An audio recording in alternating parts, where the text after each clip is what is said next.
जय हिंद दोस्तों, Sandeep tricky math special YouTube channel में आप सभी का स्वागत है। बिहार पुलिस कांस्टेबल विज्ञापन संख्या 01/2023, जिसमें टोटल पोस्ट है 21,391।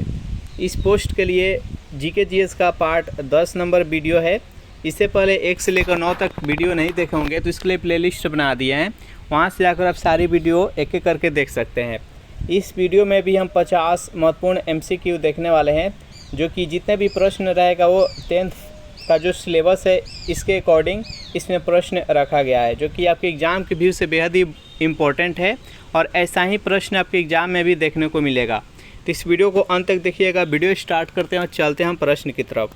और इसमें हम 1 से लेकर 50 तक प्रश्न कराएंगे और अंत में आपको कमेंट करना है कि 50 में आप कितने का सही जवाब दिए हैं। पहला प्रश्न है आपके सामने, बिहार एवं उत्तर प्रदेश राज्यों की सम्मिलित परियोजना कौन सी है? दामोदर घाटी परियोजना, गंडक परियोजना, ब्यास परियोजना और हीराकुंड परियोजना। जल्दी से बताइए यहाँ पर 1 नंबर प्रश्न का सही आंसर क्या है। तो बिहार और उत्तर प्रदेश राज्यों की सम्मिलित जो परियोजना है उसका नाम है गंडक परियोजना। जो भी कैंडिडेट यहाँ पर ऑप्शन नंबर बी के साथ जा रहे हैं बिल्कुल ही सही जवाब है। सेकेंड प्रश्न है आपके सामने, जो कि बेहद ही इम्पोर्टेंट प्रश्न है कि मानव के रुधिर का विडॉल टेस्ट किसके संक्रमण को दर्शाता है? चारों ऑप्शन देख लीजिए और जल्दी से बताइए यहाँ पर सेकेंड प्रश्न का सही आंसर क्या है।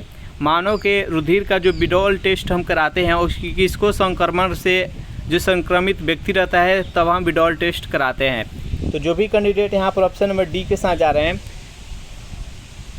साल्मोनेला टाइफी, बिल्कुल ही सही जवाब है। जब टाइफाइड होता है तो उसके लिए हम विडॉल टेस्ट कराते हैं। नेक्स्ट यहाँ पर 3 प्रश्न है आपके सामने कि बाराका परमाणु ऊर्जा संयंत्र किस देश में स्थित है? संयुक्त अरब अमीरात में, सऊदी अरब में, ईरान में और पाकिस्तान में। बताइए यहाँ पर 3 प्रश्न का सही आंसर क्या है। बाराका परमाणु ऊर्जा संयंत्र किस देश में स्थित है? तो 3 प्रश्न का जो भी कैंडिडेट यहाँ पर ऑप्शन नंबर ए के साथ जा रहे हैं, संयुक्त अरब अमीरात, बिल्कुल ही सही जवाब है। नेक्स्ट यहाँ पर 4 प्रश्न है आपके सामने कि निम्न में से कौन सा चित्र माइकल एंजेलो द्वारा बनाया गया है? चारों ऑप्शन देख लीजिए और जल्दी से बताइए यहाँ पर 4 प्रश्न का सही आंसर क्या है। निम्नलिखित में से कौन सा चित्र माइकल एंजेलो द्वारा बनाया गया है? Mona Lisa, virgin of rocks, last supper और लास्ट जजमेंट। तो यहाँ पर 4 प्रश्न का जो भी कैंडिडेट ऑप्शन नंबर डी के साथ जा रहे हैं, लास्ट जजमेंट, बिल्कुल ही सही जवाब है। नेक्स्ट यहाँ पर 5 प्रश्न है आपके सामने, स्पिनिंग जेनी की खोज कब और किसने की? चारों ऑप्शन देख लीजिए और जल्दी से बताइए यहाँ पर 5 प्रश्न का सही आंसर क्या है। बेहद इंपॉर्टेंट प्रश्न है, ऐसा ही प्रश्न आपके एग्जाम में भी आएगा।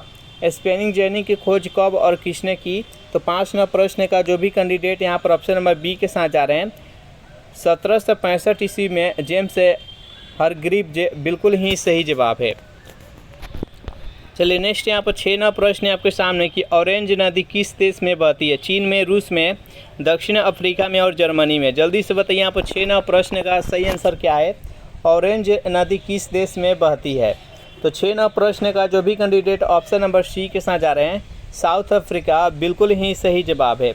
नेक्स्ट यहाँ पर 7 प्रश्न है कि लोक लेखा समिति अपनी रिपोर्ट प्रस्तुत करती है। नियंत्रक एवं महालेखा परीक्षक को, लोकसभा के स्पीकर को, संसदीय मामलों के मंत्री को और डी है भारत के राष्ट्रपति को। बताइए यहाँ पर 7 प्रश्न का सही आंसर क्या है। लोक लेखा समिति अपनी रिपोर्ट किसे प्रस्तुत करती है? जल्दी से बताइए 7 प्रश्न का सही आंसर क्या है। तो जो भी कैंडिडेट ऑप्शन नंबर बी के साथ जा रहे हैं, लोकसभा के स्पीकर को, बिल्कुल ही सही जवाब है। नेक्स्ट यहाँ पर 8 प्रश्न है आपके सामने कि भाषण और अभिव्यक्ति की स्वतंत्रता का अधिकार प्रदत्त करता है। संविधान का कौन सा अनुच्छेद है जो कि भाषण और अभिव्यक्ति का आज़ादी देता है? तो 8 प्रश्न का कौन सा सही ऑप्शन है, जल्दी से बताइए। ऑप्शन नंबर ए, संविधान का अनुच्छेद 18, संविधान का अनुच्छेद 19, संविधान का अनुच्छेद 20 और संविधान का अनुच्छेद 17। तो 8 प्रश्न का जो भी कैंडिडेट ऑप्शन नंबर बी के साथ जा रहे हैं, संविधान का अनुच्छेद 19, बिल्कुल ही सही जवाब है। नेक्स्ट यहाँ पर 9 प्रश्न है आपके सामने, बेहद इंपॉर्टेंट प्रश्न है। बिहार में वह जिला जहां वर्ष 2001 से लेकर 2011 की अवधि में सर्वाधिक दशकीय जनसंख्या वृद्धि दर अंकित की गई है, जो कि प्रीवियस ईयर में पूछा जा चुका है ये प्रश्न है। मधेपुरा में, पटना में, गोपालगंज और किशनगंज। जल्दी से बताइए यहाँ पर 9 प्रश्न का सही आंसर क्या है। बिहार का वह जिला आपको बताना है जो कि 2001 से लेकर 2011 के जनगणना के अनुसार सबसे अधिक जनसंख्या दशकीय वृद्धि हुआ है। तो 9 प्रश्न का जो भी कैंडिडेट ऑप्शन नंबर ए के साथ जा रहे हैं मधेपुरा बता रहे हैं, बिल्कुल ही सही जवाब है। 10 प्रश्न आपके सामने कि अलाउद्दीन खिलजी का उत्तराधिकारी कौन था। जल्दी से बताइए यहाँ पर 10 प्रश्न का सही आंसर क्या है। अलाउद्दीन खिलजी का उत्तराधिकारी कौन था। अलाउद्दीन खिलजी वंश के संस्थापक कौन थे, तो जलालुद्दीन खिलजी थे। और कब किए थे, तो 1390 ईस्वी में 1290 ईस्वी में खिलजी वंश का स्थापना हुआ। 1290 से लेकर और 1296 ईस्वी तक जलालुद्दीन खिलजी है जो कि शासन संभाला था। फिर अलाउद्दीन खिलजी ने उसे मारकर 1296 ईस्वी में राजगद्दी संभाला और 1296 से लेकर 1316 ईस्वी तक अलाउद्दीन खिलजी है जो कि शासन किए थे। यहाँ पर पूछा गया है कि अलाउद्दीन खिलजी का उत्तराधिकारी कौन बना था। तो यहाँ पर 10 प्रश्न का जो भी कैंडिडेट ऑप्शन नंबर बी के साथ जा रहे हैं कुतुबुद्दीन मुबारक खिलजी, बिल्कुल ही सही जवाब है। चलिए नेक्स्ट क्वेश्चन देखते हैं। 11वां प्रश्न, एक इंटरनेशनल नर्स डे मनाया जाता है 2 मई को, 3 मई को, 12 मई को और 14 मई को। बताइए यहाँ पर 11वां प्रश्न का सही आंसर क्या है। इंटरनेशनल नर्स डे कब मनाया जाता है। तो 11वां प्रश्न का जो भी कैंडिडेट ऑप्शन नंबर सी के साथ जा रहे हैं 12 मई, बिल्कुल ही सही जवाब है। सेशन आप लोग को अच्छा लग रहा है तो वीडियो को लाइक कर दीजिए, अपने दोस्तों के पास शेयर कर दीजिए। और जो भी कैंडिडेट अभी तक इस चैनल को सब्सक्राइब नहीं किए होंगे तो फटाफट इस चैनल को भी सब्सक्राइब कर लीजिए। नेक्स्ट यहाँ पर 12वां प्रश्न है आपके सामने कि अमेजिंग अयोध्या नामक पुस्तक किसने लिखी। अमीश त्रिपाठी, रीना रॉय, अरुंधति रॉय और शोभा डे। बताइए यहाँ पर 12वां प्रश्न का सही आंसर क्या है। अमेजिंग अयोध्या नामक पुस्तक किसने लिखी। तो जो भी कैंडिडेट यहाँ पर ऑप्शन नंबर बी के साथ जा रहे हैं रीना राय, बिल्कुल ही सही जवाब है। नेक्स्ट यहाँ पर 13वां प्रश्न है कि संतोष ट्रॉफी किससे संबंधित है, किस खेल से संबंधित है Santosh trophy. Hockey, cricket, football, lawn tennis. बताइए यहाँ पर 13वां प्रश्न का सही आंसर क्या है। तो संतोष ट्रॉफी किस खेल से संबंधित है, तो ये फुटबॉल से संबंधित है। जो भी कैंडिडेट यहाँ पर ऑप्शन नंबर सी के साथ जा रहे हैं बिल्कुल ही सही जवाब है। नेक्स्ट यहाँ पर 14वां प्रश्न है आपके सामने, बेहद इंपॉर्टेंट प्रश्न है कि शेष यानी शार्क के वर्तमान में सदस्य संख्या कितनी है। यानी शार्क में टोटल कितना सदस्य है वर्तमान समय में, 6, 7, 8 और 10। बताइए यहाँ पर 14वां प्रश्न का सही आंसर क्या है। तो 14वां प्रश्न का जो भी कैंडिडेट ऑप्शन नंबर सी के साथ जा रहे हैं 8, बिल्कुल ही सही जवाब है। नेक्स्ट यहाँ पर 15वां प्रश्न है आपके सामने, बेहद इंपॉर्टेंट प्रश्न है। अल्फा टॉक्सिन नामक विष से उत्पन्न किया जाता है विषाणु द्वारा, प्रोटोजोआ द्वारा, फंगस द्वारा और जीवाणु द्वारा। बताइए यहाँ पर 15वां प्रश्न का सही आंसर क्या है। अल्फा टॉक्सिन नामक विष उत्पन्न किया जाता है किसके द्वारा। तो 15वां प्रश्न का जो भी कैंडिडेट ऑप्शन नंबर सी के साथ जा रहे हैं फंगस के द्वारा, बिल्कुल ही सही जवाब है। नेक्स्ट यहाँ पर 16वां प्रश्न है आपके सामने कि मानव शरीर में क्रोमोसोम की संख्या कितनी होती है, 23, 46, 22 और 44। बताइए यहाँ पर मानव शरीर में क्रोमोसोम की संख्या कितनी होती है। तो यहाँ पर पूछा गया है संख्या, अगर जोड़ा में पूछा जाए तो 23 जोड़ा होता है, अगर संख्या में पूछा जाए तो 46 होता है। इस प्रश्न का राइट आंसर है ऑप्शन नंबर बी। नेक्स्ट यहाँ पर 17वां प्रश्न है आपके सामने, बेहद इंपॉर्टेंट प्रश्न है। आपके एग्जाम में बिहार से रिलेटेड भी 3 से 4 प्रश्न रहने वाला है। वैसा ही ये प्रश्न है कि नागी झील बिहार के किस जिला में स्थित है, बेगूसराय में, जमुई में, कैमूर में और दरभंगा में। बताइए यहाँ पर 17वां प्रश्न का सही आंसर क्या है। नागी झील बिहार के किस जिला में स्थित है। तो 17वां प्रश्न का जो भी कैंडिडेट ऑप्शन नंबर बी के साथ जा रहे हैं जमुई में, बिल्कुल ही सही जवाब है। 18वां प्रश्न है आपके सामने की कर्क रेखा निम्न में से किस राज्य से नहीं गुजरती है। बेहद इंपॉर्टेंट प्रश्न है। ऑप्शन नंबर ए है राजस्थान, बी है छत्तीसगढ़, सी है उड़ीसा और डी है त्रिपुरा। जल्दी से बताइए यहाँ पर 18वां प्रश्न का सही आंसर क्या है। तो देखिए जो कर्क रेखा है ये भारत के 8 राज्यों से होकर गुजरती है। 8 राज्यों के नाम जान लेते हैं। तो पश्चिम से हम पूर्व दिशा में नाम जानते हैं। तो सबसे पश्चिम में सबसे पहले गुजरात में, गुजरात के बाद से राजस्थान, राजस्थान के बाद से मध्य प्रदेश, मध्य प्रदेश के बाद छत्तीसगढ़, झारखंड, पश्चिम बंगाल, त्रिपुरा और मिजोरम। ये 8 राज्यों से होकर कर्क रेखा गुजरती है। इसका क्रम भी याद रखिएगा, पश्चिम से पूरब या पूरब से पश्चिम क्रम भी पूछ लिया जाता है कि ये जो राज्य है ये कर्क रेखा से जो राज्यों से गुजरती है इसको पश्चिम से पूरब से जाए या पूरब से पश्चिम से जाए, ऐसे भी प्रश्न पूछ लिया जाता है। तो यहाँ पर उड़ीसा एक्स्ट्रा है, तो इस प्रश्न का राइट आंसर हो जाएगा ऑप्शन नंबर सी। यहाँ पर कर्क रेखा है, तो इससे एक और प्रश्न याद कर लेते हैं कि भारत की वो कौन सी नदी है जो कि कर्क रेखा को 2 बार काटती है, तो माही नदी है, याद रखिएगा। चलिए नेक्स्ट यहाँ पर 19वां प्रश्न आपके सामने बेहद इंपॉर्टेंट प्रश्न है कि उदासीन विलयन का पीएच मान कितना होता है। तो पीएच स्केल पर जो उदासीन विलयन होता है उसका पीएच मान 7 पर उदासीन होता है, और 0 की तरफ आएंगे, 7 से 0 की तरफ आएंगे तो अम्लीयता बढ़ता है, और 7 से 14 की तरफ जाएंगे तो क्षारीयता बढ़ता है। नेक्स्ट यहाँ पर 20वां प्रश्न आपके सामने बेहद इंपॉर्टेंट प्रश्न है, किस रक्त समूह को व्यापक प्राप्तक समूह कहा जाता है। व्यापक प्राप्तक का मतलब क्या हुआ कि सर्वग्राही, यानी किसी से भी वह ब्लड ले सकता है। सर्वग्राही किस ब्लड ग्रुप को कहा जाता है, ओ बी ए बी। तो ए बी को सर्वग्राही कहा जाता है और ओ को सर्वदाता कहा जाता है, याद रखिएगा। इस प्रश्न का राइट आंसर है ऑप्शन नंबर डी। अगर इस सेशन का आपको पीडीएफ चाहिए तो उसके लिए टेलीग्राम ग्रुप बना दिए हैं, जिसका लिंक इसी वीडियो के नीचे डिस्क्रिप्शन में मिल जाएगा, वहां से ज्वाइन करके इसका पीडीएफ डाउनलोड आप कर सकते हैं। चलिए नेक्स्ट यहाँ पर 21वां प्रश्न आपके सामने बेहद इंपॉर्टेंट प्रश्न है कि चीन में कल्चरल रेवोल्यूशन से 1966 से 1976 तक 10 वर्षों तक चली इस क्रांति की शुरुआत किसने की थी। डॉक्टर सन यात सेन ने, माओ त्से तुंग ने, चियांग काई शेक ने और चाओ इन लाई ने। बताइए यहाँ पर 21वां प्रश्न का सही आंसर क्या है। तो 21वां प्रश्न का जो भी कैंडिडेट यहाँ पर ऑप्शन नंबर बी के साथ जा रहे हैं, माओ त्से तुंग, बिल्कुल ही सही जवाब है। नेक्स्ट यहाँ पर 22वां प्रश्न आपके सामने बेहद इंपॉर्टेंट प्रश्न है कि निकोलो कोंटी नामक इतालवी यात्री किसके शासनकाल में भारत आया था। देवराय प्रथम, देवराय द्वितीय, कृष्णदेवराय और हरिहर द्वितीय। बताइए यहाँ पर 22वां प्रश्न का सही आंसर क्या है, जल्दी से बताइए। निकोलो कोंटी नामक इटावाली यात्री किसके शासनकाल में भारत आया था। तो 22वां प्रश्न का जो भी कैंडिडेट ऑप्शन नंबर ए के साथ जा रहे हैं, देवराय प्रथम, बिल्कुल ही सही जवाब है।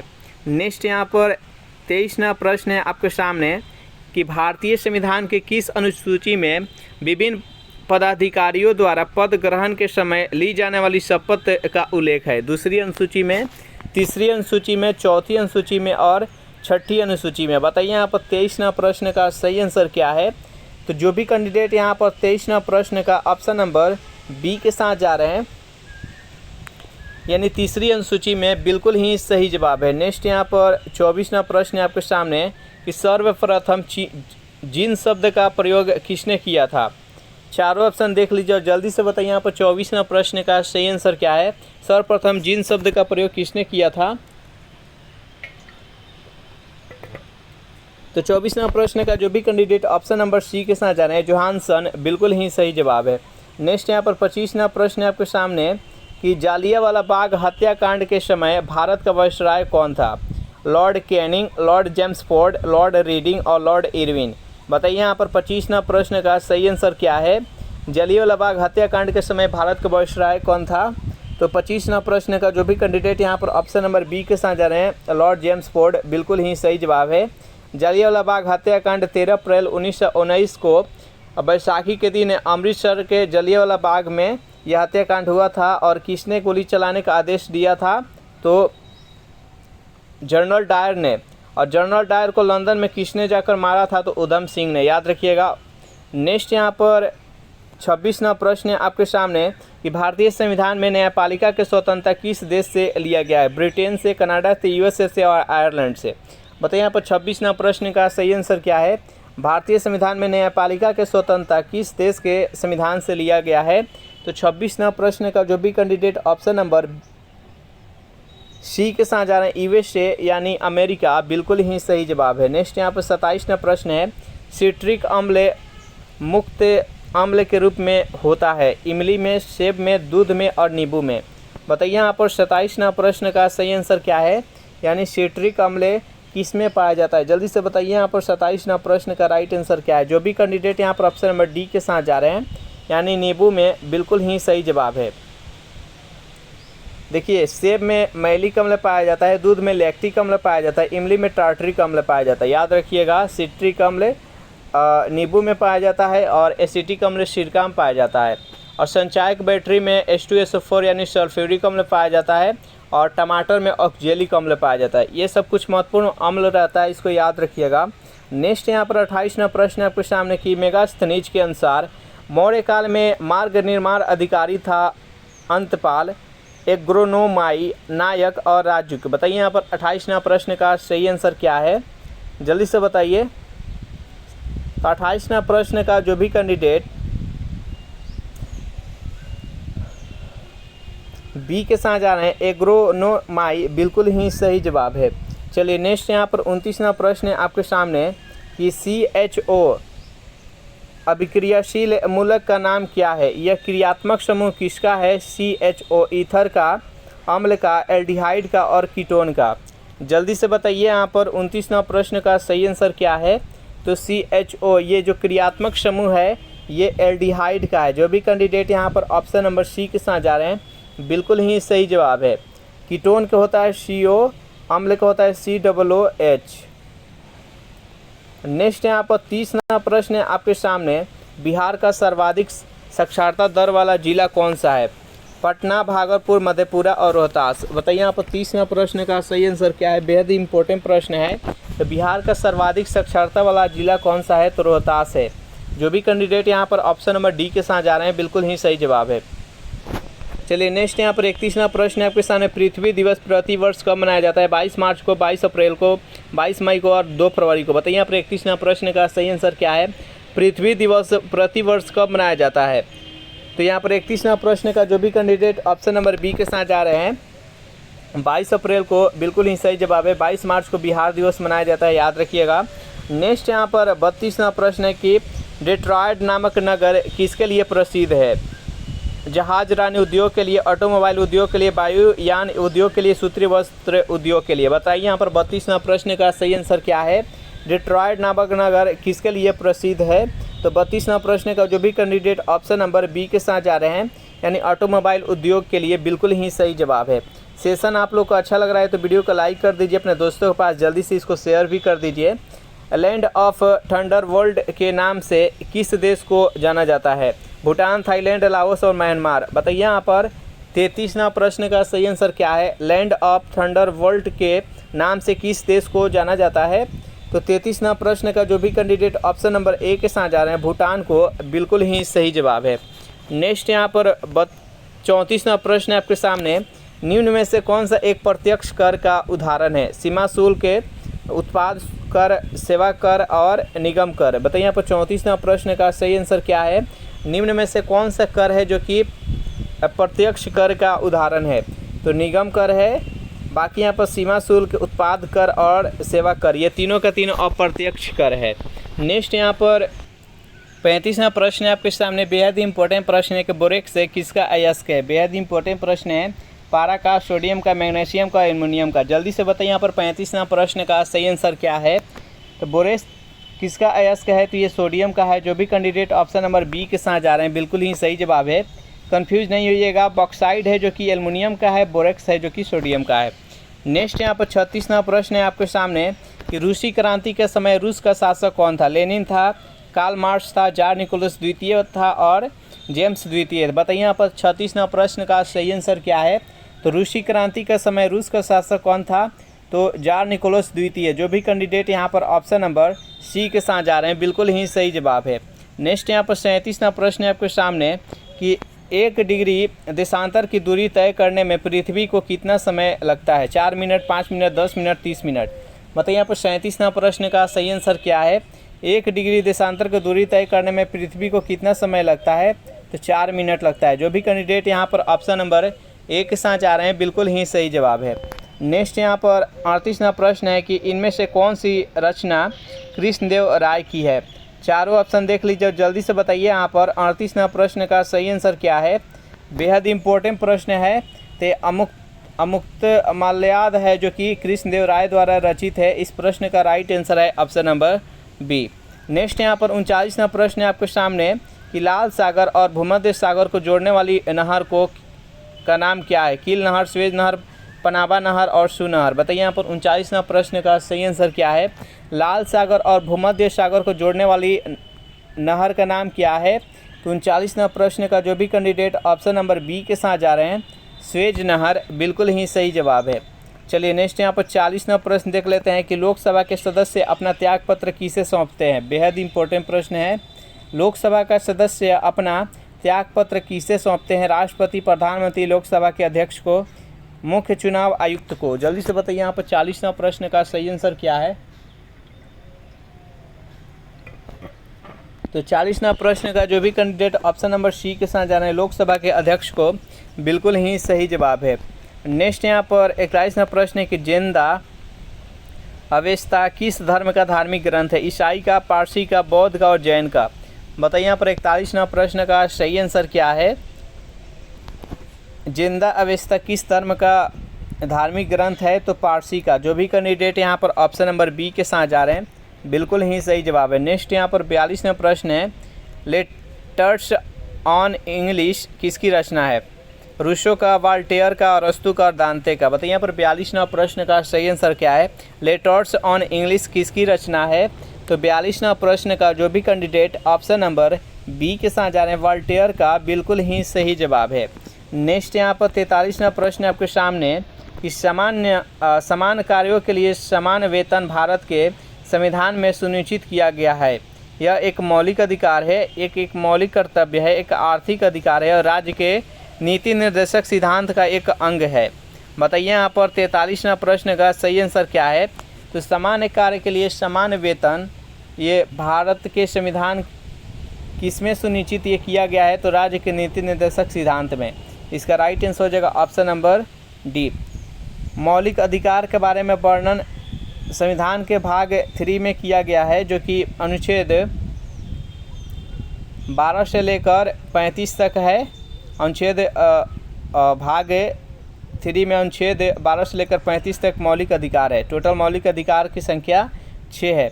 मौलिक कर्तव्य के बारे में वर्णन 51 के अनुच्छेद 51 के ए में और भाग 4 के ए में किया गया है। राज्य के नीति निर्देशक सिद्धांत के बारे में वर्णन ये भाग 4 में किया गया है और ये अनुच्छेद 36 से लेकर 51 तक है, याद रखिएगा। नेक्स्ट यहाँ पर 44वां प्रश्न है आपके सामने, मनुष्य में कितनी जोड़ी लाल ग्रंथियाँ पाई जाती है? 2 जोड़ी, 3 जोड़ी, 4 जोड़ी और 5 जोड़ी। बताइए यहाँ पर 44वां प्रश्न का सही आंसर क्या है? तो मनुष्य में कितनी जोड़ी लाल ग्रंथियाँ पाई जाती है? तो 44वां प्रश्न का जो भी कैंडिडेट बी के साथ जा रहे हैं, यानी 3 जोड़ी, बिल्कुल ही सही जवाब है। नेक्स्ट यहाँ पर 45वां प्रश्न है आपके सामने कि पतंजलि में महाभाष्य से किस वंश के इतिहास का पता चलता है? शुंग वंश का, गुप्त वंश का, मौर्य वंश का और पाल वंश का। बताइए यहाँ पर 45वां प्रश्न का सही आंसर क्या है?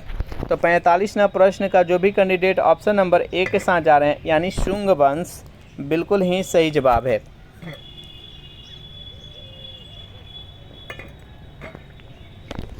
नेक्स्ट यहाँ पर 46वां प्रश्न है आपके सामने कि निम्न में से सबसे अधिक उष्मीयमान किसका होता है? कार्बन का, हाइड्रोजन का, ऑक्सीजन का और नाइट्रोजन का। बताइए यहाँ पर 46वां प्रश्न का सही आंसर क्या है? सबसे अधिक उष्मीयमान किसका अधिक होता है? जिसका उष्मीयमान सबसे अधिक होगा उसमें सबसे जल्दी आग पकड़ता है, याद रखिएगा। तो हाइड्रोजन। जो भी कैंडिडेट यहाँ पर ऑप्शन नंबर बी के साथ जा रहे हैं, बिल्कुल ही सही जवाब है। नेक्स्ट यहाँ पर 46वां हो गया। 47वां प्रश्न है कि राष्ट्रपति पद के चुनाव संबंधित विवाद को किसे निर्देशित किया जाता है? संसदीय समिति को, लोकसभा समिति को, निर्वाचन आयोग को और उच्चतम न्यायालय को। बताइए यहाँ पर 47वां प्रश्न का सही आंसर क्या है?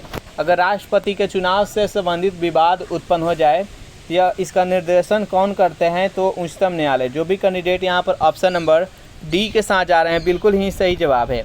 नेक्स्ट यहाँ पर 48वां प्रश्न है कि राष्ट्रपति द्वारा संसद के दोनों सदनों के लिए कुल कितने सदस्यों को नामित किया जाता है? यहाँ पर दोनों सदनों की बात किया जा रहा है, यानी राज्यसभा और लोकसभा दोनों। बताइए यहाँ पर 48वां प्रश्न का सही आंसर क्या है? तो जो भी कैंडिडेट यहाँ पर ऑप्शन नंबर सी के साथ जा रहे हैं यानी 14 बिल्कुल ही सही जवाब है। राज्यसभा से 12 सीट मनोनीत करते हैं और लोकसभा से 2 सीट मनोनीत करते हैं, दोनों को ऐड करेंगे तो हो जाएगा 14। इसका राइट आंसर है ऑप्शन नंबर सी। 49वां प्रश्न आपके सामने कि निम्न अम्लों में से किसको बेकिंग पाउडर के निर्माण में प्रयोग करते हैं? लैक्टिक अम्ल का, बेंजोइक अम्ल का, टार्टरिक अम्ल का, ऑक्जेलिक अम्ल का। बताइए यहाँ पर 49वां प्रश्न का सही आंसर क्या है? तो बेकिंग पाउडर के निर्माण के लिए टार्टरिक अम्ल का प्रयोग करते हैं। इसका राइट आंसर हो जाएगा ऑप्शन नंबर सी। नेक्स्ट यहाँ पर 50वां प्रश्न है कि भारतीय संविधान में संघात्मक विशेषताएं किस देश से लिया गया है? ब्रिटेन से, कनाडा से, यूएस से और आयरलैंड से। बताइए यहाँ पर 50वां प्रश्न का सही आंसर क्या है? तो भारतीय संविधान में जो संघात्मक विशेषताएं हैं ये कनाडा के संविधान से लिया गया है। जो भी कैंडिडेट यहाँ पर ऑप्शन नंबर बी के साथ जा रहे हैं बिल्कुल ही सही जवाब है। इस प्रकार से ये सेशन यहीं पर समाप्त हो रहा है। ये सेशन आप लोग को कैसा लगा ज़रूर कमेंट करके बताइएगा। सेशन आप लोग को अच्छा लगा हो तो वीडियो को लाइक कर दीजिए, अपने दोस्तों के पास शेयर कर दीजिए और जो भी कैंडिडेट अभी तक इस चैनल को सब्सक्राइब नहीं किए होंगे तो इस चैनल को भी फटाफट सब्सक्राइब कर लीजिएगा। Thanks for watching this video. मिलते हैं नेक्स्ट वीडियो में।